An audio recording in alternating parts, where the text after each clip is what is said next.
નગરની અંદર પાર્કિંગની સમસ્યા જે રીતે વિકટ બનતી જાય છે, મહાનગરપાલિકાના Sindhuban multilevel parking, Prahladnagar multilevel parking, તદુપરાંત દાણાપીઠ ખાતેનું મલ્ટીલેવલ પાર્કિંગ, આ બધા પાર્કિંગ લોકોની જનતા માટે ખુલ્લા મૂકેલા છે.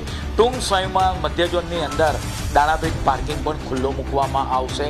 પરિણામે ટ્રાફિકની સમસ્યા હળવી બને. મહાનગરપાલિકા દ્વારા જે પાર્કિંગ પ્લોટ આપેલા છે 60 જેટલા, એમાં પણ વધારે કરીને બીજા 20 જેટલા પાર્કિંગ માટેના પ્લોટ આઈડેન્ટિફાઈ કરવામાં આવ્યા છે. પરંતુ કેટલીક જગ્યાએ કોમર્શિયલ એકમોની અંદર જ્યાં વાત કરીએ કે બહારના આઉટસાઇડ વ્હીકલને અંદર આવવા દેતા નથી, અંદર જગ્યા હોવા છતાં, એ બાબતે ધ્યાન પર આવી છે. પરિણામે આવનાર સમયગાળા દરમિયાન એ લોકોને પાર્કિંગ અંદરના ભાગમાં કરવા દેવામાં આવે કોમર્શિયલ યુનિટ, એ માટે મહાનગરપાલિકા દ્વારા આવનાર સમયગાળા દરમિયાન એના માટે પણ એક્શન લેવામાં આવશે.